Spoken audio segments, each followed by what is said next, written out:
Hi, I'm Teresa Kovich, a principal consultant and data architect at DOS42. And today I'm doing a quick demo of a chatbot tool built in Snowflake using Streamlit.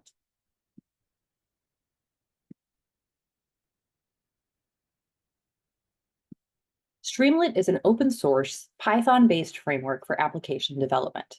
Apps can be deployed in the Streamlit Community Cloud, Docker, Kubernetes, or natively in Snowflake. Key things to consider when choosing the architecture are the audience of your application and the functionality and Streamlit version that you need. For example, multi-tab applications are not yet supported in Streamlit on Snowflake. The app that I'm demoing today is in Snowflake, but DOS42 does have other apps available that are in Streamlit Community Cloud.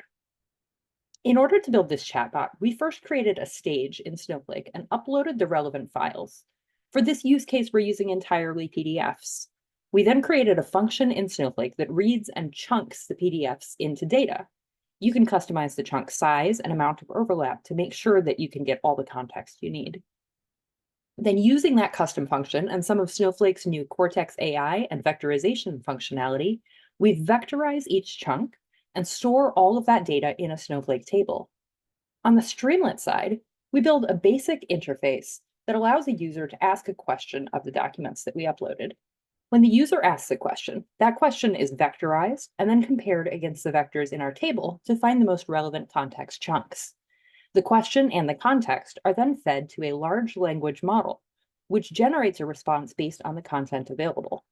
You can customize it to be able to feed multiple chunks with the caveat that you may need to use a larger and thereby per query pricier LLM if you're asking it to synthesize from a larger context set. You can find information about available LLMs and their sizing on Snowflake's Cortex page about large language model functions. My demo is for the Lincoln Park Zoo in Chicago. We can ask it some basic questions. Let's start with asking, what are the zoo's hours?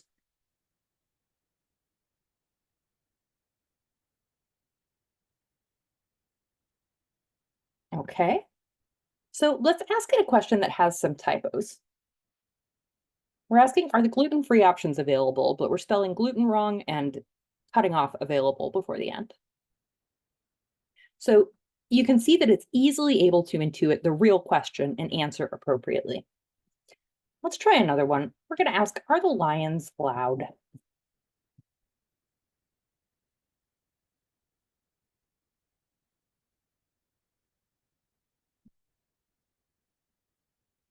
Okay, so now I'm going to ask, can you tell me more?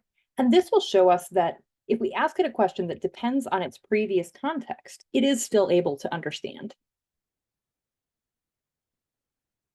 So the app retains its conversational history as a part of its context, and it will rewrite the question when necessary before sending it to the LLM.